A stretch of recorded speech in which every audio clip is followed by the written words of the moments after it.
പരിശുദ്ധ അമ്മയുടെ കൂടെ ഈശോയെ നമുക്ക് ആരാധിക്കാം. ആവേ മരിയ പ്രോഗ്രാമിലേക്ക് എല്ലാവർക്കും സ്വാഗതം. ഗബ്രിയേൽ ദൂതനിൽ നിന്ന് മംഗളവാർത്ത ശ്രവിച്ച പരിശുദ്ധ മറിയം അവൾ പൂർണ്ണമായും ദൈവത്തിന് വിധേയായി സമർപ്പിച്ചു. അവളുടെ കർണപുടങ്ങളിലൂടെ ഒഴുകിയിറങ്ങിയ വചനം അമ്മയുടെ ഉദരത്തിലേക്ക് കടന്ന് മാംസം ധരിച്ച് ജീവനുള്ള ദൈവത്തിന് മനുഷ്യ ശരീരമായി തീർന്നു. അമ്മയുടെ ധീരതയേറിയ വിധേയത്വത്തെയും അനുസരണത്തെയും കീഴ്വഴക്കത്തെയും നമുക്കും സ്വന്തമാക്കാം. നമ്മുടെ ജീവിതയാത്രയിൽ പലപ്പോഴും ദൈവത്തിൻ്റെ സ്വരത്തിന് നാം വിട്ടുകൊടുക്കുമ്പോൾ പരിശുദ്ധ അമ്മയെപ്പോലെ ദൈവത്തെ തന്നെ മാംസം ധരിക്കാനുള്ള കൃപയും അനുഗ്രഹവും നമുക്ക് ലഭിക്കുന്നു. നമ്മുടെ ജീവിതം സമ്പൂർണ്ണമാകുന്നു. ഈ സമ്പൂർണ്ണ നിറഞ്ഞ ജീവിതത്തിന് നമ്മെ തന്നെ ദൈവപിതാവിൻ്റെ സ്നേഹത്തിനും ഇഷ്ടത്തിനും വചനത്തിനും നമുക്ക് വിട്ടുകൊടുക്കാം.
മിശിഹായായി തവ സുതനെ പാരിനേകി.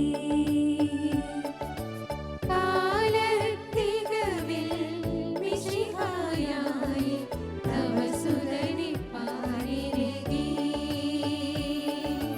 മരിയേ നന്മ നിറഞ്ഞവളേ വന്ദനം വന്ദനം. മരിയേ നന്മ നിറഞ്ഞവളേ വന്ദനം വന്ദനം. സ്ത്രീകളിൽ വാഴ്ത്തപ്പെട്ടവളേ വന്ദനം വന്ദനം. മരിയേ നന്മ നിറഞ്ഞവളേ വന്ദനം വന്ദനം. മരിയേ നന്മ നിറഞ്ഞവളേ വന്ദനം വന്ദനം.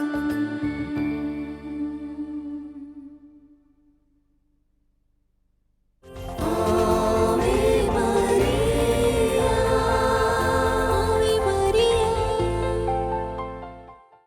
മറിയമേ എന്തായി കനിയേണമേ, നിൽക്കുമിദാസരെ നയിക്കണമേ, കുരിശിൻ ചുവട്ടിലെ യാഗബലി അർപ്പിക്കാൻ എന്നെ നീ പഠിപ്പിക്കണേ. അമ്മേ മാതാവേ, കുരിശിലെ ഈശോയുടെ ബലിയോട് ചേർന്ന് ഞങ്ങളുടെ ജീവിത ബലിയെ ഞങ്ങൾ സമർപ്പിക്കുന്നു. അമ്മേ മാതാവേ, പൂർണ്ണമായിട്ടും സമർപ്പിക്കുവാൻ അവിടെ ഞങ്ങൾക്ക് സാധിക്കട്ടെ. പിതാവേ, കഴിയുമെങ്കിൽ ഈ പാനപാത്രം എന്നിൽ നിന്ന് നീ അകറ്റിത്തരണമേ. എങ്കിലും എൻ്റെ ഇഷ്ടമല്ല, അങ്ങയുടെ ഹിതം എന്നിൽ നിറവേറട്ടെ എന്ന് ഞങ്ങളുടെ കർത്താവിൻ്റെ വാക്കുകൾ ഞങ്ങൾ ഈ നിമിഷം ഓർക്കുന്നു. പൂർണ്ണമായിട്ടുള്ള ആ സമർപ്പണം, എങ്കിലും എൻ്റെ ഹിതമല്ല പിതാവേ, അങ്ങയുടെ ഹിതം എന്നിൽ നിറവേറട്ടെ, എൻ്റെ ജീവിത സാഹചര്യങ്ങളിൽ, എൻ്റെ ബന്ധങ്ങളിൽ നിറവേറട്ടെ എന്ന് നമുക്ക് പ്രത്യേകം പ്രാർത്ഥിക്കാം. അമ്മേ മാതാവേ, ഈശോയുടെ കുരിശിനോട് ഞങ്ങളെ തന്നെ സമർപ്പിക്കുവാൻ, ഈ സമർപ്പണം അതിൻ്റെ പൂർണ്ണത നിർത്തുവാൻ നീ ഞങ്ങൾക്കായി പ്രാർത്ഥിക്കണമേ, മാധ്യസ്യം യാചിക്കണമേ. ആമീൻ. ഈശോ മിശിഹായ്ക്ക് സ്തുതിയായിരിക്കട്ടെ. ഇന്ന് നമ്മൾ ധ്യാനിക്കാൻ പോകുന്നത് എങ്ങനെ മതി എന്ന് പറയണം എന്നതിനെ പറ്റിയാണ്. മതി എന്ന് പറയുവാൻ നമ്മൾ പഠിക്കണം. സത്യത്തിൽ ഈ കാലഘട്ടത്തിൻ്റെ ഏറ്റവും വലിയ പ്രശ്നമാണ് മതി എന്ന് പറയുവാൻ നമുക്കാർക്കും അറിയത്തില്ല. മതി എന്ന് പറയുന്നത് വലിയൊരു പുണ്യമാണ്. എന്നാൽ ഈ പുണ്യം നഷ്ടപ്പെട്ടുകൊണ്ടിരിക്കുന്ന ഒരു കാലഘട്ടത്തിലാണ് നാം ഓരോരുത്തരും ജീവിക്കുന്നത്. ഇതിനെ ഇപ്പോഴത്തെ മോഡേൺ ഭാഷയിൽ ഒന്ന് പറയുകയാണെങ്കിൽ JCB സംസ്കാരത്തിലാണ് നാം എല്ലാവരും ജീവിക്കുന്നത്. വേണ്ട, മതി എന്ന് നമ്മളാരും പറയത്തില്ല. നേരെ മറിച്ച് ഇങ്ങ് പോരട്ടെ എന്നൊരു സംസ്കാരത്തിലാണ്. എത്ര കിട്ടിയാലും മതിയാകുന്നില്ല. 2 നില കെട്ടിടം വെച്ചു, തൊട്ടപ്പുറത്തപ്പോൾ 3 നില കെട്ടിടം വെച്ചു. ഉള്ളിലൊരു അസ്വസ്ഥതയാണ്. എനിക്ക് 2 നില മാത്രമേ ഉള്ളൂല്ലോ, 1 നില കൂടെ വേണം. അപ്പുറത്തെ വീട്ടിലെ ചേച്ചി 2000 രൂപയുടെ സാരി വാങ്ങിച്ചു, എൻ്റെ സാരിക്ക് 1500 രൂപ മാത്രമേ ഉള്ളൂല്ലോ, 500 രൂപ കുറഞ്ഞു പോയല്ലോ എന്നൊരു തോന്നൽ. ഇത് പോരാ. എൻ്റെ മകന് 99.99% ഉണ്ട്, അപ്പുറത്തെ കൊച്ചിന് 100% ഉണ്ട്. 1% ഇവിടെ കുറഞ്ഞു പോയി. അതിൽ അസ്വസ്ഥപ്പെടുന്ന ആൾക്കാർ. ഒന്നിനോടും നമുക്ക് മതി പറയാൻ സാധിക്കുന്നില്ല. കൂടുതൽ ആർത്തിയുടെ ഈ JCB സംസ്കാരത്തിലാണ് നാം ഓരോരുത്തരും ജീവിക്കുന്നത്. അതുകൊണ്ടാണ് പോരാ ഇനിയും വേണം എന്നൊരു തോന്നൽ നമ്മുടെ ഉള്ളിൽ ഉണ്ടാകുന്നത്. അത് നമ്മളെ ഒത്തിരി അസ്വസ്ഥപ്പെടുത്തുകയും സംതൃപ്തി ചോർത്തിക്കളയുകയും നമ്മുടെ ഉള്ളു മൊത്തം ഇല്ലായ്മകൾ അല്ലെങ്കിൽ ശൂന്യതയിൽ അല്ലെങ്കിൽ അസ്വസ്ഥതകൾ കൊണ്ട് ഇടുകയും ചെയ്യുന്നത്. പ്രിയ സഹോദരങ്ങളെ, മറിയം നമ്മളെ പഠിപ്പിക്കുകയാണ് എങ്ങനെ മതി അല്ലെങ്കിൽ മതി എങ്ങനെ പറയണമെന്ന്. മറിയത്തെ കണ്ട് നമുക്കൊന്ന് പഠിച്ചു നോക്കാം. ലൂക്കായുടെ സുവിശേഷം 2-ാം അധ്യായം 7-ാം വാക്യത്തിൻ്റെ അവസാനം നമ്മൾ ഇപ്രകാരം കാണുന്നുണ്ട്: സത്രത്തിൽ അവർക്ക് സ്ഥലം ലഭിച്ചില്ല, സത്രത്തിൽ അവർക്ക് ഇടം ലഭിച്ചില്ല. വചനത്തിൽ നമ്മൾ കാണുന്നത് സത്രത്തിൽ എന്നാണ്, അല്ലാതെ സത്രങ്ങളിൽ അവർക്ക് ഇടം ലഭിച്ചില്ല എന്നല്ല. അതിൻ്റെ അർത്ഥം യൗസേപ്പ് ഒരു സത്രത്തിൽ മാത്രമാണ് പോയി അന്വേഷിച്ചത്. സത്രങ്ങളിൽ അന്വേഷിച്ചില്ല, ഒരു സത്രത്തിൽ പോയി അന്വേഷിച്ചു, ഒരു വീട്ടിൽ പോയി അന്വേഷിച്ചു. യൗസേപ്പ് പറഞ്ഞു, പൂർണ്ണ ഗർഭിണിയായ എൻ്റെ ഭാര്യയുമായിട്ടാണ് ഞാൻ വന്നിരിക്കുന്നത്. ഇടം തരുമോ നിങ്ങൾ എനിക്ക്? ഇടം തരുമോ എന്ന് ചോദിച്ചു നോക്കി. എന്നാൽ അവർ പറഞ്ഞു, ഇവിടെ ഇടമില്ല, ഈ സത്രത്തിൽ ഇടമില്ല. എന്നാൽ ഇവിടെ ഒരു കാലിത്തൊഴുത്തുണ്ട്, അവിടെ ഇടമുണ്ട്. അവിടെ നിരാശനാകാതെ യൗസേപ്പ് മറിയത്തിന് മുഖത്തേക്ക് നോക്കുകയാണ്. മറിയം അവിടെ അസ്വസ്ഥപ്പെടാതെ യൗസേപ്പിനോട് പറയുകയാണ്, ഇത് മതി, ഇത് മതി, കാലിത്തൊഴുത്താണ്, ഇത് മതി. ഇപ്പോഴത്തെ മോഡേൺ പെൺകുട്ടികളാണെങ്കിൽ എന്ത് പറയും? ഒരുപക്ഷെ നിന്നോട് ചോദിക്കാൻ നമ്മൾ എന്ത് പറയും? ഇത് പോരാ, എനിക്ക് 5 സ്റ്റാർ ഹോസ്പിറ്റൽ തന്നെ വേണം പ്രസവിക്കാൻ. എനിക്ക് ഈ ഡ്രസ്സ് പോരാ, എനിക്ക് അല്പം കൂടി വില കൂടി ഡ്രസ്സ് തന്നെ വേണം. ഇപ്പോൾ ഞാൻ ഓർക്കുകയാണ്, ഒരിടത്തൊരു കല്യാണത്തിന് ഭർത്താവ് ഭാര്യയ്ക്ക് സാരി വാങ്ങിച്ചു കൊടുത്തു. ആദ്യം ഭാര്യ നോക്കുന്നത് ഇതിലെ ആ പ്രൈസ് ടാഗാണ്. എത്ര രൂപയുടെ സാരിയാണെന്നാണ് നോക്കുന്നത്. 5000 രൂപയുടെ സാരി. പുള്ളിക്കാരത്തേക്ക് സന്തോഷമായി. പിന്നീട് കൂട്ടുകാരെ വിളിച്ചു ചോദിച്ചു, നിന്റെ ഭർത്താവ് എത്ര രൂപയുടെ സാരി നിനക്ക് വാങ്ങിച്ചത്? അവരോട് 6000 രൂപയുടെ സാരി പറഞ്ഞപ്പോഴത്തേക്ക് ഈ സഹോദരി ഉള്ളിൽ അസ്വസ്ഥ ജനിക്കുകയാണ്. ഉടനെ ആ സാരിയായിട്ട് ചെന്ന് ഭർത്താവിൻ്റെ മോന്തയ്ക്കോട്ട് വലിച്ചെറിയുകയാണ്. അസ്വസ്ഥനായ ഭർത്താവ് ആ സാരി എടുത്തുകൊണ്ട് തിരികെ കടയിലേക്ക് പോകുന്നു. കടയിൽ ചെന്ന് അദ്ദേഹം 2000 രൂപയുടെ സാരി വാങ്ങിച്ചു. എന്നിട്ട് പ്രൈസ് ടാഗ് മാറ്റി അവിടെ 10000 രൂപ എഴുതി. എന്നിട്ട് അതുകൊണ്ട് ഭാര്യയ്ക്ക് സമ്മാനമായിട്ട് കൊടുക്കുകയാണ്. സന്തോഷത്തോടെ ആ പ്രൈസ് ടാഗ് കണ്ടിട്ട് ആ ഭാര്യ അത് സ്വീകരിക്കുകയാണ്. ഇങ്ങനെ ഒരു കാലഘട്ടത്തിലാണ് നമ്മൾ ജീവിക്കുന്നത്. പോരാ, ഇനി ഇങ്ങ് പോരട്ടെ എന്ന് പറഞ്ഞുകൊണ്ട്. എന്നാൽ ഈ വ്യക്തികൾക്കെല്ലാം മറിയം നല്ലൊരു മാതൃകയായിട്ട് നിൽക്കുന്നത്. എങ്ങനെ ജീവിതത്തെ കാണണം, എങ്ങനെ ഇത് മതി എന്ന് പറയുന്ന എങ്ങനെയെന്ന് മറിയം പഠിപ്പിക്കുകയാണ്. മറിയം യൗസേപ്പിനോട് പറഞ്ഞു, നമുക്ക് കാലിത്തൊഴുത്ത് മതി. അതുകൊണ്ടാണ് തമ്പുരാന് കാലുകൾക്ക് ഭക്ഷണമായി തീരേണ്ട ആ പുൽത്തൊട്ടിയിൽ അപ്പമായി തീരുന്നവൻ വന്ന് ജനിച്ചത്. കാലുകൾക്ക് ആകുന്ന ആ പുൽത്തൊട്ടിയിൽ നമുക്ക് അപ്പമായി മാറുന്നവൻ, നമ്മുടെ ജീവൻ നിലനിർത്താൻ, ആത്മാവിനെ നിലനിർത്താൻ അപ്പമായി മാറിയവൻ വന്ന് പേറുന്നത്. പ്രിയ സഹോദരങ്ങളെ, നമുക്കും മതി എന്ന് പറയാൻ സാധിച്ചെങ്കിൽ നമ്മുടെ ജീവിതങ്ങളിലും ഇതുപോലുള്ള കൃപയുടെ ദൈവം ജനിക്കുന്ന അനുഭവങ്ങൾ നമുക്കും കണ്ടെത്താൻ സാധിക്കും. മറിയം അവിടെ മതി എന്ന് പറഞ്ഞു, യൗസേപ്പ് അവിടെ മതി എന്ന് പറഞ്ഞു. പലപ്പോഴും യൗസേപ്പിൻ്റെയും മറിയത്തിൻ്റെ ജീവിതത്തിൽ ഈ മതി എന്ന വാക്ക് ഒത്തിരി കാണുവാൻ സാധിക്കുന്നുണ്ട്. ദേവദൂതൻ മറിയത്തോട് പറഞ്ഞു, ഇന്ന കാര്യങ്ങൾ ചെയ്യണം, പരിശുദ്ധാത്മാവിനാൽ നീ ഗർഭിണിയാകും, നീ ഇമ്മാനുവേലിനെ നിന്റെ ഉദരത്തിൽ, ഈശോയെ നിന്റെ ഉദരത്തിൽ സ്വീകരിക്കണം പറഞ്ഞു. മറിയം അവിടെ പറഞ്ഞു, ദൈവത്തിൻ്റെ ഹിതം അത് മതി എനിക്ക്. യൗസേപ്പിനോട് പറഞ്ഞു, ശിശുവിനെയും അമ്മയെ നീ സ്വീകരിക്കണമെന്ന് പറഞ്ഞു. അവിടെ യൗസേപ്പ് പറഞ്ഞു, അത് മതി. പിന്നീട് പറഞ്ഞു, ശിശുവിനെയും അമ്മയും കുട്ടിക്കൊണ്ട് ഈജിപ്തിലേക്ക് പോവുക. തർക്കിക്കുന്നൊന്നുമില്ല, സ്വപ്നത്തിലാവെന്ന് പറയുന്നത്. യൗസേപ്പ് പറഞ്ഞു, ഇത് മതി. വീണ്ടും യൗസേപ്പിനോട് പറഞ്ഞു, അമ്മയും ശിശുവിനെയും കുട്ടിക്കൊണ്ട് തിരിച്ചു വരിക. അവിടെ യൗസേപ്പ് വീണ്ടും തർക്കിക്കാൻ പോകുന്നില്ല, ഒന്നും ചോദിക്കുന്നില്ല. ഇത് മതി എന്ന് പറഞ്ഞ് വീണ്ടും വരുന്നു. സത്യത്തിൽ യൗസേപ്പിൻ്റെയും മറിയത്തിൻ്റെ ജീവിതത്തിൽ ദൈവഹിതത്തിന് മുന്നിൽ ഇത് മതി, ഇതാ ഞാൻ കർത്താവിൻ്റെ ദാസി എന്ന് പറഞ്ഞു നിൽക്കുന്ന അവസരമാണ്, അല്ലെങ്കിൽ രൂപമാണ് കാണുവാൻ സാധിക്കുന്നത്. അതുകൊണ്ടാണ് യൗസേപ്പിൻ്റെയും മറിയത്തിൻ്റെയും കുടുംബം കുടുംബമായി മാറിയത്, അവിടെ ഈശോ ജന്മമെടുത്തത്. പ്രിയ സഹോദരങ്ങളെ, എൻ്റെ ജീവിതം, എൻ്റെ ജീവിത സാഹചര്യങ്ങൾ, എൻ്റെ കുടുംബം തിരുക്കുടുംബമായി മാറണമെങ്കിൽ എനിക്കും നിനക്കും പറയുവാൻ സാധിക്കണം, ഇത് മതി എന്ന് ഞാൻ പറയുന്നു. അന്ന് ദൈവകൃപ ഒഴുകുന്ന നിമിഷങ്ങളായിരിക്കും. അതുതന്നെയാണ് സത്യത്തിൽ ഈശോയെ ഗത്സമനിൽ തോട്ടത്തിൽ പ്രാർത്ഥിക്കുവാൻ പ്രേരിപ്പിച്ചത്. പിതാവേ, നിന്റെ ഹിതം മതി, എൻ്റെ ഇഷ്ടമല്ല, അങ്ങയുടെ ഇഷ്ടം നിറവേറട്ടെ എന്ന് പറയുവാനും കാൽവരി കുരിശിൽ യാഗമായി തീരുവാനും ഈശോയെ ശക്തിപ്പെടുത്തിയത് മറിയത്തിൻ്റെയും യൗസേപ്പിൻ്റെയും ഈ മാതൃക തന്നെയാണ്. പ്രിയ സഹോദരങ്ങളെ, ഈ മാതൃക നമുക്കും സ്വന്തമാക്കാൻ സാധിക്കട്ടെ. എന്ന് നീ മതി എന്ന് വരുന്നോ അന്ന് നിനക്ക് സംതൃപ്തി കണ്ടെത്താൻ സാധിക്കും. ഒരിക്കൽ എൻ്റെ അടുത്തേക്ക് ഒരു അമ്മയും കുഞ്ഞും വന്നു. ഊട്ടുമുറിയിൽ കുറേ ആപ്പിൾ ഇരിപ്പുണ്ടായിരുന്നു. ഒത്തിരി കൗതുകത്തോടെ സന്തോഷത്തോടെ ഈ ശിശു ആപ്പിളിലേക്ക് നോക്കിയപ്പോഴത്തേക്ക് ഞാൻ ഒരു ആപ്പിൾ എടുത്ത് അവൻ്റെ കയ്യിലേക്ക് കൊടുത്തു. പക്ഷേ ഇവൻ ഈ ആപ്പിളിലേക്ക് നോക്കിയിട്ട് വീണ്ടും ആ കൊട്ടയിലേക്ക് നോക്കിയത്. അപ്പോൾ എനിക്ക് മനസ്സിലായി അവൻ ഇനിയും വേണമെന്ന്. ഞാൻ രണ്ടാമതൊരു ആപ്പിൾ കൂടി അവൻ്റെ കയ്യിലേക്ക് കൊടുത്തു. അവൻ അതും സ്വീകരിച്ചു. പോരാ, ഇപ്പോഴും അവൻ്റെ കണ്ണുകൾ ആ ആപ്പിൾ കൊട്ടയിലേക്കാണ്. ഞാൻ മൂന്നാമതൊരു ആപ്പിൾ കൂടി കൊടുത്തു. അതെങ്ങനെ പിടിക്കണമെന്ന് അവൻ അറിയത്തില്ല. ആ കുഞ്ഞിക്കരങ്ങളിൽ അവനത് എങ്ങനെയോ നെഞ്ചോടെ ചേർത്ത് പിടിച്ചു. വീണ്ടും അവൻ്റെ കണ്ണുകൾ ആ ആപ്പിൾ കൊട്ടയിലേക്കാണ്. ഞാൻ വീണ്ടും ഒരു ആപ്പിൾ കൂടി കൊടുത്തു. അതവൻ എങ്ങനെയൊക്കെയോ ചേർത്ത് പിടിച്ചു. എന്നിട്ടും പോരാ, അവൻ്റെ കണ്ണുകൾ ഇപ്പോഴും ആ ആപ്പിൾ കൊട്ടയിലേക്കാണ്. ഞാൻ 5ാമത്തെ ആപ്പിൾ കൊടുത്തു. സംഭവിച്ചത് എന്താണ്? കയ്യിലുള്ളതും എല്ലാം താഴേക്ക് പോയി. അവൻ കരയുവാൻ തുടങ്ങി. ഇത് തന്നെയല്ലേ നമുക്ക് സംഭവിക്കുന്നത്? പോരാ പോരാ പോരാ, ഇനിയും വേണമെന്ന് പറഞ്ഞുകൊണ്ട് നമ്മൾ ഈ കരങ്ങൾ സ്വീകരിക്കാൻ നോക്കുകയാണ്. ഉള്ളതിലേക്ക് നോക്കുന്നില്ല. തമ്പുരാൻ നൽകിയ ആ കൃപയിലേക്ക് നോക്കുന്നില്ല. ഇനിയും അതിനപ്പുറത്തുള്ളത് നോക്കുന്നത്. എല്ലാം കിട്ടി കിട്ടി കിട്ടി വരുമ്പോഴത്തേക്ക് കയ്യിലുള്ളത് പോലും നഷ്ടപ്പെട്ട് ഇല്ലാതായിത്തീരുന്നു. സമ്പാദിച്ച് പോവുകയാണ്. പക്ഷേ ഈ സമ്പത്ത് ഒന്നും ആസ്വദിക്കാൻ പറ്റുന്നില്ല. അവസാന കാലഘട്ടം ആകുമ്പോഴത്തേക്ക് കൊളസ്ട്രോളും ഷുഗറും പിടിച്ച് അസ്വസ്ഥരായി കഴിയുകയാണ്. മരുന്ന് മാത്രം ആശ്രയം.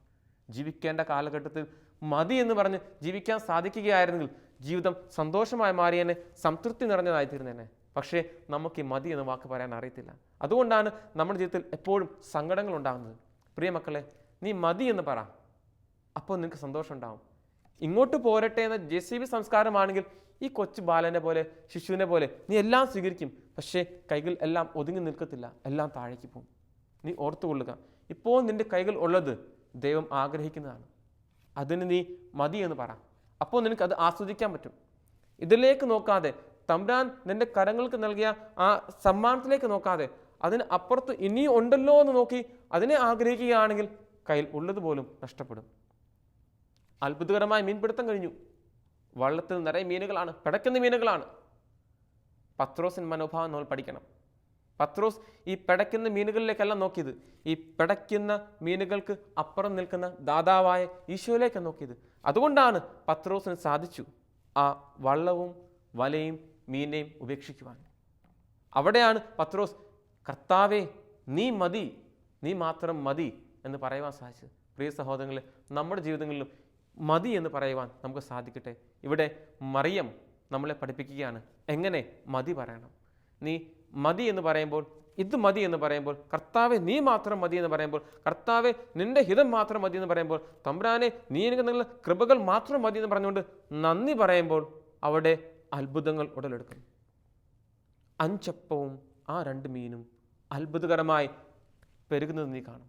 നിന്റെ ജീവിതത്തിലെ നീ കുറവെന്ന് പ്രതീക്ഷിക്കുന്ന, കുറവുകളാന്ന് മുറിവുകളാന്ന് കരുതുന്ന നിന്റെ പല അസ്വസ്ഥതകളും തമ്പുരാൻ അനുഗ്രഹമാക്കി മാറ്റും. നിന്റെ ബലഹീനതകളെ തമ്പുരാൻ അത്ഭുതങ്ങളാക്കി മാറ്റും. അതുകൊണ്ട് ദൈവത്തിൽ പൂർണ്ണമായിട്ടും ആശ്രയിക്കുവാൻ സാധിക്കട്ടെ, മതി എന്ന് പറയാൻ സാധിക്കട്ടെ. അപ്പോൾ വലിയ അത്ഭുതമായി ഈ ലോകത്തിന് മുന്നിൽ നിൽക്കുവാൻ, സുവിശേഷമായി മാറുവാൻ നിനക്ക് സാധിക്കും. മറിയം നമ്മളെ പഠിപ്പിക്കുന്നതാണ്. നമുക്ക് പ്രാർത്ഥിക്കാം മറിയത്തോട് ചേർന്ന്. അമ്മേ മാതാവേ, കുരിശിൻ ചുവട്ടിൽ നിൽക്കുന്നവളെ, ഈശോയുടെ കുരിശിനോട് ചേർന്ന് നിന്നുകൊണ്ട് ആ ബലിയിൽ പൂർണ്ണമായിട്ടും പങ്കുചേരുവാൻ എന്നെ പഠിപ്പിക്കണമേ. അതിന് ഇന്ന് ഞാൻ സംതൃപ്തിയോടുകൂടി നിൽക്കണം. മതി എന്ന് പറയണം. പലതിനോടും നോ പറയണം. നോ പറയാൻ സാധിക്കാത്ത ഈ സംസ്കാരത്തിൽ എൻ്റെ ഉള്ളിലെ ഈ ആർത്തിയെ കണ്ടുകൊണ്ട് പലരും എന്നെ ഉപയോഗിക്കുകയാണ്. എൻ്റെ ഉള്ളിലെ ഈ ആഗ്രഹങ്ങൾ കണ്ടുകൊണ്ട് പലരും എന്നെ ഉപയോഗിച്ചുകൊണ്ടിരിക്കുകയാണ്. ഒരു ഉപയോഗ വസ്തുവായി തീരാതെ മറ്റുള്ളവർക്ക് യാഗമായി ബലിയായി തീരുവാൻ എന്നെ നീ പഠിപ്പിക്കണമേ. അമ്മേ മാതാവേ, ഞങ്ങൾക്കായി നീ മാധ്യസ്ഥം യാചിക്കണമേ. ആമേൻ.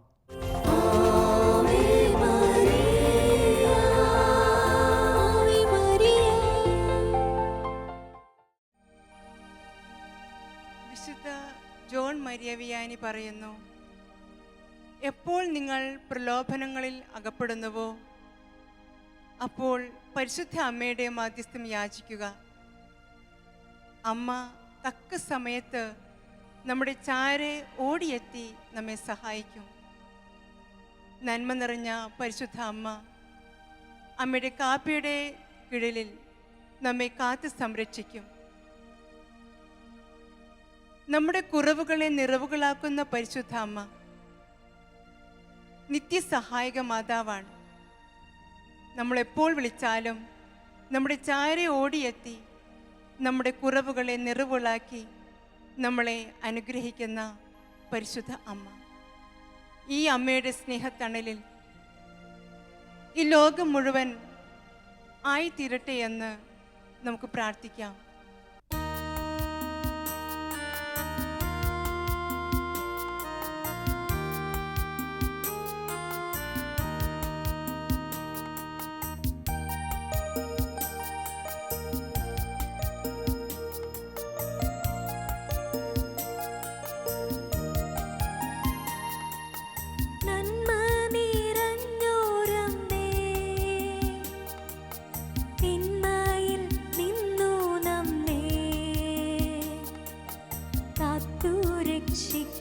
ജന്യേ കനിവുള്ള കന്യയമ്മേ നന്മ നിറഞ്ഞോരമ്മേ തിന്മയിൽ നിന്നു നമ്മെ കാത്തു രക്ഷിക്ക ജന്യേ കനിവുള്ള കന്യയമ്മേ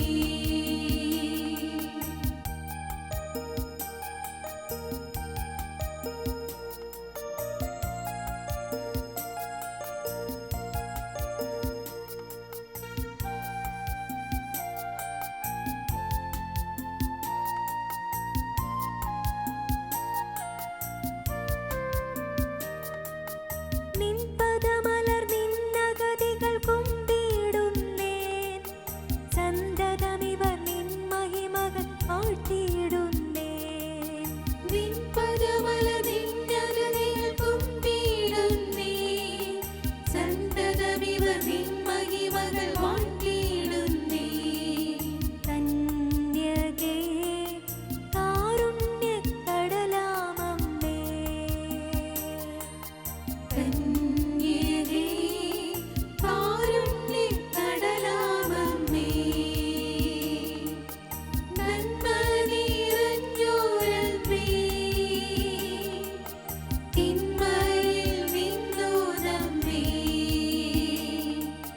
കാത്തു രക്ഷിക്ക ജന്യേ കനിവുള്ള കന്യയമ്മേ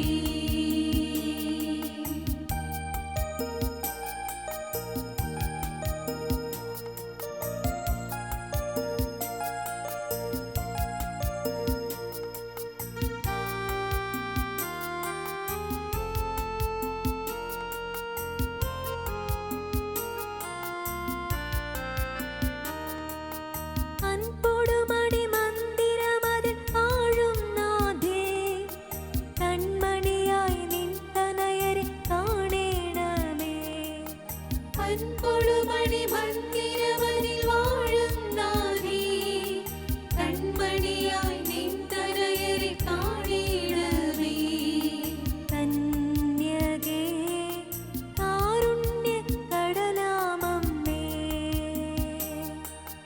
കന്യകേ കാരുണ്യക്കടലാമമ്മേ നന്മ നിറഞ്ഞോരമ്മേ തിന്മയിൽ നിന്നു നമ്മെ കാത്തു രക്ഷിക്ക ജന്യേ കനിവുള്ള കന്യയമ്മേ നന്മ നിറഞ്ഞോരമ്മേ തിന്മയിൽ നിന്നു നമ്മെ കാത്തു രക്ഷിക്ക ജന്യേ കനിവുള്ള കന്യയമ്മേ